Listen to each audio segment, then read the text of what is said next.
There we go, new battery, new memory card. Even all remarks here, back again with another video, back again with another VR experience video. And I am at my arcade today. What day is today? Today is Tuesday, 29th of September. There's been a lot happening in the VR world. A lot that I've missed out on that I haven't covered. But I am going to be back. I'm going to do some videos. This is a new camera purchased specifically to encourage me to make more videos. Just to make life easier, quicker, all that sort of stuff. So it connects with a microphone and all that sort of stuff. So it's pick up and play. And I'm going to grab as many videos as I can. So this is what the arcade looks like when it's quiet and empty. We don't have much booked in today. We open the arcade, what was it, 10 till 8 every day, so 10 AM to 8 PM. But the first 2 hours and the last 2 hours are pre-books only. So if no one's pre-booked in, we don't actually physically open. Makes my life easier because most of the time, even when we were busy before lockdown, it was quiet the first 2 hours and the last 2 hours. So it kind of makes sense. And people kind of expect to have to book these days. But I like to be here sort of at least 6 hours a day to kind of speak to people, to show people VR, to get the odd walk in and that sort of thing. It's definitely been quieter since lockdown. These last couple of weeks in particular, there's been some new sort of changes and some restrictions in the UK that have kind of made people, I think, a little bit unsure. So it's been keeping people away a little bit. People are still coming, regulars are still coming, people are still enjoying it. Getting a lot more sort of positive comments and reviews about it, which is nice. But I think the general sort of thing is, I mean, like, we're in town, all the shops are quiet. I mean, sometimes you get a fair few people in town, but they're literally just walking through. They come in, they do exactly what they need to do, what they want to do, what they want to get, and they get out. They don't mess around. I guess hanging around inside a VR arcade isn't what most people want to do, but we're still ticking along. We're not losing anything at the moment. Still kind of making our money for the most part. We've got people walking up just to come look in the window. I'm going to back up a little bit because I feel like a Wally talking while people are looking at me. I can see them looking at the sign. Maybe they're sort of seeing when we open, I think, so they might be back at 12 o'clock once we open in about an hour. About an hour? Yeah, it's just got 11. So I'm going to do some things today. I'm going to bring you guys along so you can kind of sort of see how it all goes. But yeah, let me know in the comments down below what sort of thing you want to see from me. I mean, obviously the Oculus Quest and stuff is coming out. I do have a couple on order, specifically for the arcade, because I think what I might do is actually offer it, because I think people will struggle to get them for Christmas because they'll sell out, and people will want to make sure if they're paying probably that full price or scalpers prices, maybe they want to sort of test to make sure the headset is actually decent. So I thought I might offer like a little sort of demo session with them, sort of thing, just draw people in, use them as demo headsets as well. Play a few little games. Well, I say games, but you can't really license it on the Quest. But anyway, it's something for me to think about.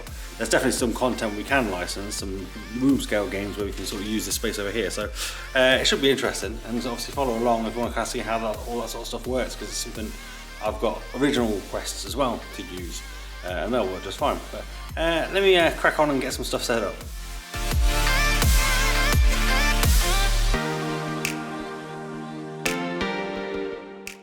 There we go, all set up, all turned on already. Didn't take long, 11:25. Getting good at this. Everything's all set up. We've got one issue with one of our racers. One of our steering wheels randomly turned off, which is a bit annoying when people are racing and all of a sudden they can't steer. So we've got one kind of racing station out of action at the moment. This one, number one, but this technically is our most used station. So I'm hoping I don't have to replace the steering wheel, because they're Thrustmaster ones and they're like 600 quid each. So I've raised it with Thrustmaster to see if they can figure out a fix. I've kind of gone through all the usual stuff of rebooting and restarting and whatever. I could do with just like taking an hour and racing myself and just sort of seeing it happen to me, because it's only ever happened to customers. I did do a little racing, but I just don't get time. It's like now, I've got to open in a minute, and then obviously in the daytime I can't race because the door's open and it's, you know, I've got a VR headset on, somebody come in and rob half the stuff. And when it gets to the end of the day, when it's time to go home, it's time to go home. It's usually had enough time. Although I do want to sort of stay on a few nights and do some videos. There's a few things I want to kind of collaborate with people on. So if there's any sort of other content creators out there that want to kind of get together and do some videos, I've got some Rift S's that I can sort of hook up and play with, some Quest content we can do.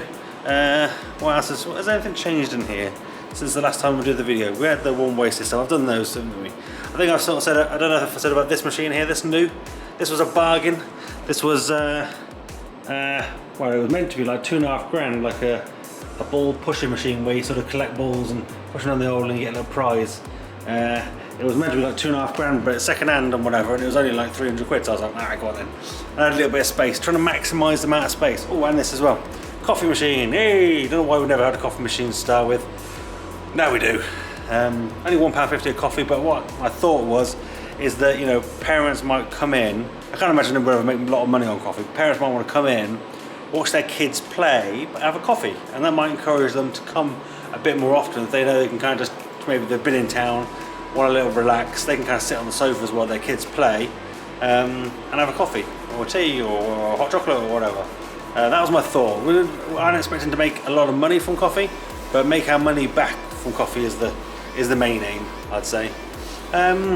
So the good thing is, actually, we've had some pre-bookings come in already today. So already I've made 4 times as much money as I did last Tuesday. So thumbs up for that. It was some pre-booked stuff. So we've got 3 guys coming in and do some racing. They're from a local college. Well, I say a local college. They're a good sort of like 30 mile away, but they come quite often and they do a little bit of racing. So I give them a kind of little bit of a discount to kind of encourage them to come. And they got 3 guys that come in and do a little bit of racing together for half an hour later. And then there's some stuff booked for Sunday. So a 4-player tower tag session. That's where you wear the haptic vest. And I don't know if you've seen tower tag, but it's on PC. It should come to Quest really, but I think we've got down quite well on Quest. But you've got like a little tower in your play space, and you've got like a gun, and you're kind of dodging side to side around the tower to kind of shoot each other. We do 2v2, and it works really well. People really do enjoy it. So we've got that and some racing and some gaming booked as well, which is nice. So that's what kind of happens in the week. People almost book for the weekend more than actually do it in the week. And I'm almost here in the week more just to chat to people, because we get people coming in. Still have people gaming obviously and doing stuff, but not as much. But I have a lot more people popping in and sort of asking questions about what it all is. Because you can see people walking by and they're just like, what's that? What is that? Yeah, so it's good to be here answering questions. And I'm pushing things like the escape rooms a bit more and stuff, because that's obviously a better return on investment for us. And it's less effort for us to get it all up and running and working, because it means the booths are all in action for an hour, which is a lot easier for us to manage than random kids playing random times and playing random games, and they don't know how to do it, and well, you know, it's just easier. So let's leave it there for a second, and I'll be back in a bit with I guess those guys when they come and do their racing. I won't film too much of them because it's not appropriate, but you know, maybe a little sort of back of the head sort of footage.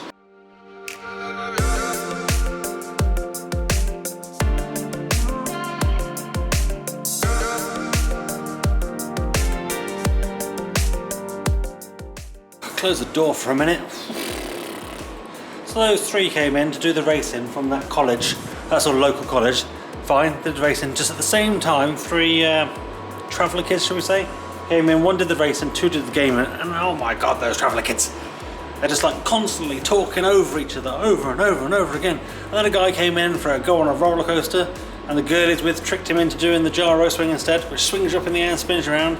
He wasn't best pleased, but he enjoyed it. And he just thought it was funny that she tricked him into doing it. So, oh, what a nightmare. But I feel like I've done my day's work already now, I'm knackered. So already today, actually, we've made more money than we probably made for a good few days, to be fair. So Tuesday, good day so far, like it. I'll see what time is it now. Can we see the clock over there? 1:30, so an hour and a half in, and taking decent money. I don't know what I was going to do now. More flustered. Oh, one of the things I was going to do is I was installing the Walking Dead Onslaught game into our gaming booths, and I'm going to put together a thing to post on our Facebook and social media and stuff, advertising it. Now, I know the game's not getting great reviews. I know Gamertag VR did a review on it, very good review. Go check that video out, I'll put a link somewhere. So it's not great, it's not as good as Saints and Sinners, but it's available for VR arcades to use. So we're going to use it. I think we have to pay something like 8 cents per minute to use it. So it's one of the kind of more expensive games to have. But I think The Walking Dead is kind of something that will draw people in. Now it's only single player, which is a shame, because people like killing zombies together. But I think people will see Walking Dead. It's something I can advertise. And it's relatively easy, relatively straightforward. Almost the things that sort of Gamertag kind of points out as bad things for kind of home users, for arcade users is actually pretty good, making it easy. And I think it's because it's an arcade version as well, it's got some tweaks and some changes to it to make it like all the levels and all the weapons are unlocked straight away sort of thing, so people don't have to kind of wait to get into a story and that sort of thing, which is good, because that's what you want. We don't want sort of things that take hours and hours for people to get into, a bit like Half-Life Alyx. One of the reasons why we haven't got that is, well, A, it's quite an expensive game to license. It's like the full cost of the game every single month per station. No thanks, probably not going to get that many people play it. And also they've got to kind of work their way through it, so it's not ideal for an arcade setup. But for home users, it's awesome. And to be fair, I'll be honest, I've not even played Half-Life Alyx myself. I know, I've just not had a chance. But hopefully I will at some point. With the place being a little bit quieter and we maybe do some more of these videos, maybe I'll play it for a live stream once and we'll sort of get in and play it for a few hours. But interesting day so far. Let me install that game and give Walking Dead Onslaught a go, because sometimes the Survivio games don't work properly with our software. So I've got to test it and make sure it works. So back in a second.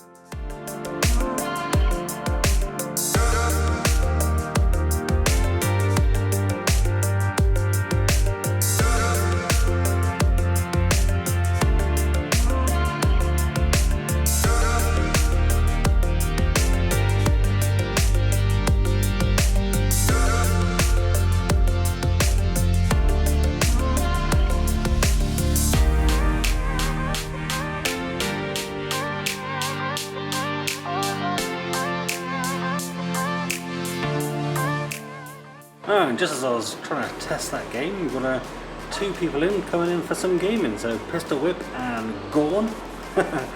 Gorn's great because it's a sort of lifetime license you get on that game, so that's perfect.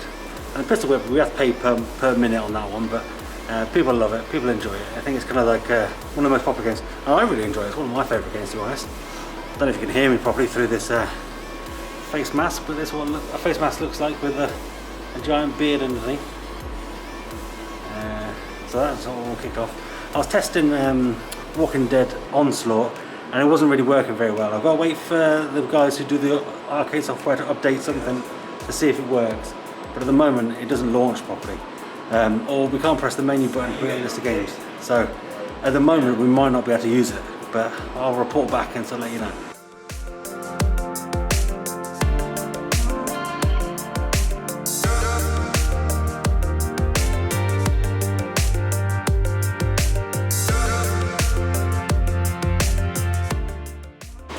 Oh, here we go, look, we've got 3 guys racing.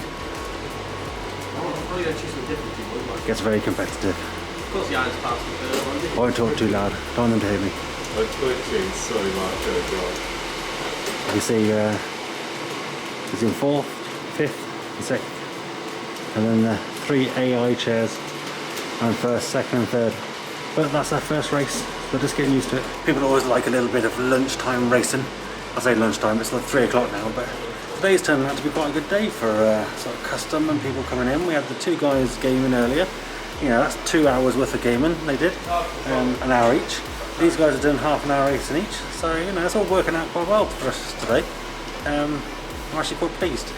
It's been quite a quiet few days, so it's nice to finally have it sort of pick up a little bit. Today's probably going to take more money than we probably took on Saturday. Interesting. They're moving on to race number 2, and before they even finish the race, 2 more guys in for some gaming. I don't know if you can actually hear me via this. I'm going to have to sort of have a quick listen.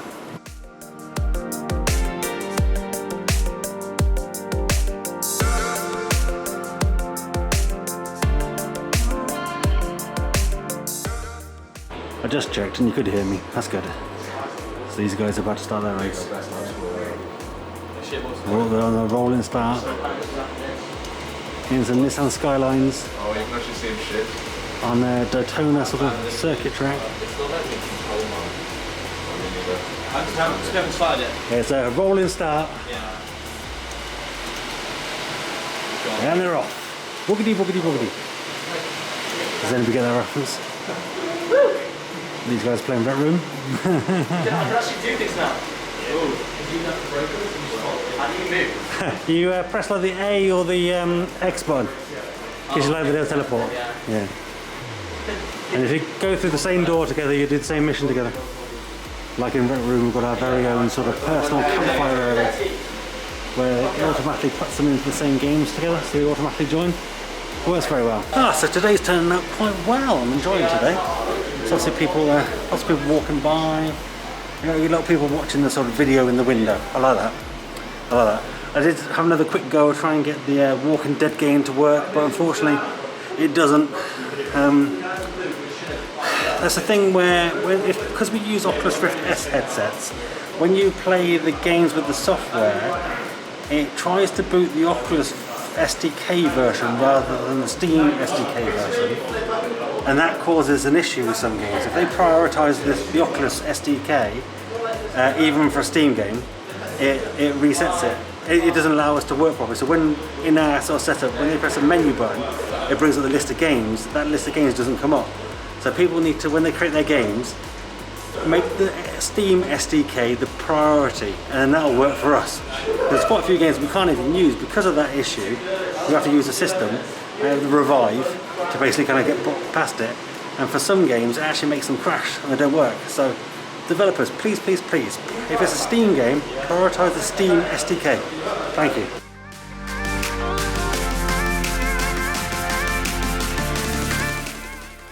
Let the racers have an extra race. They'll be kind. Usually you get 3 races in an hour, in half an hour. I'll get it on a 4. I've decided to go for manual pro settings. So that makes it all sorts of interesting. I think number 3 here, he's so far behind, he's now driving for himself.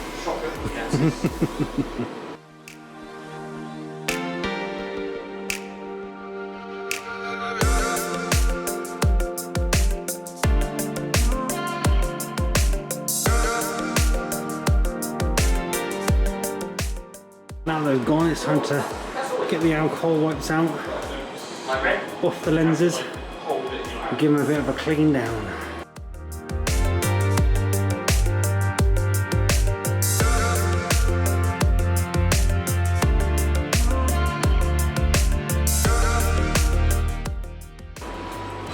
Clean those down. One thing I have done, and this is kind of something I wanted to do to help me kind of make videos quicker, is the stations in here. I've put like little GoPro mounts here, so I can mount my GoPros. And I'll put one of those on every station, so if I can, I'll do some 4-player VR videos, which I think is pretty unique. You don't get many people to do 4-player, same location VR videos. I can't do like the VR escape room type stuff because that's all kind of like not embargoed, but you don't want to be sharing that because that just ruins it for like anybody who then does it. Plus the Ubisoft ones, they don't let us do it. They'll probably sue the crap out of me if I do. But other game videos and stuff, so anybody who's got any games, multiplayer ones, wants 4 people to play at the same time in the same location, see the fun going on, which is something that VR arcades can offer that other places can't. So that's the idea behind that, is that we focus on the multiplayer stuff because, you know, that's something that you just can't get at home. Most people, like say with the Oculus Quest 2, they might get 1, they're going to get 2, 3, 4. Unlikely, unlikely. Even 1's going to be a bit of a novelty, so hopefully, you know, keep pushing on the multiplayer stuff. Got the 2 lads playing games down there, they're playing Arizona Sunshine together there. It's different than playing online. Playing online, even if you know the person, would be one thing, but very rarely do people have two headsets. It's got flickering up there. I might need to change the settings on my camera to stop it flickering. But whether they have 2 or 3 or 4, that's probably very unlikely. I can't imagine. Does anybody out there have 4 headsets in their own house that play together and the space and all the games? Doubtful. I'll be interested to know if anybody does. Oh, 6 o'clock, right? Time shut. Let's go. Right, door. Let's go, yep. And you can't get in, people. Well, that's not technically true. If somebody was to knock on the door, I'd still let them in. But what I'm going to do, it's 6 o'clock, so if there's no pre-bookings, I get to go home early. But we've got, as I sort of said earlier, we've got a bit of an issue with our sort of #1 racer over there. So I'm going to shut everything down, save a little bit of electricity. And I'm going to do probably like a hour of racing to sort of see if I can replicate the issue, see if I can figure it out. Because so far, it's only happened to kind of people as they've been racing. We've even had people race for like an hour and it's not been an issue at all. So I need to try and figure out what it is. Thrustmaster came back to me today to sort of say swap USB ports, which I've done. The power supply brick that comes with it is huge. It's like a big coil. So maybe I'll try one of those from one of the other seats to see if that's the issue. If it is, they can hopefully maybe send me another one, because you get a 2-year warranty with them. Whether that counts for commercial, I don't know, but we'll see. I'll try my luck either way. But so you're going to leave me with that. But let me know what you guys think of this video. I'm not sure how long it's going to be. I will do some more videos focused on Pacific content. I did confirm that the Walking Dead Onslaught game does not work for our arcade because of the Rift setup, and that they use Oculus SDK priority. It doesn't work. So Survivors, if you see this, please change it to Steam SDK priority. That would be nice, and then I could use it. I want to use it. I know it's not got good reviews, but it's one of the games I know people would come in to play because, you know, it's Walking Dead. That'll bring people in, and I think for arcades, even though it's easy, that's not a bad thing. But anyway, hopefully you enjoyed this video. Let me know what you think about it in the comments down below. Give this video a thumbs up if you liked it, thumbs down if you didn't. That's fine. I'm big enough and ugly enough to take it. But do let me know in the comments down below why you didn't like it. I'll try and do better for next time. Become one of the Remarkables. Hit that subscribe button and that notification bell to be notified when I next upload a video. And that's me done. I'm out. Have a virtual high five.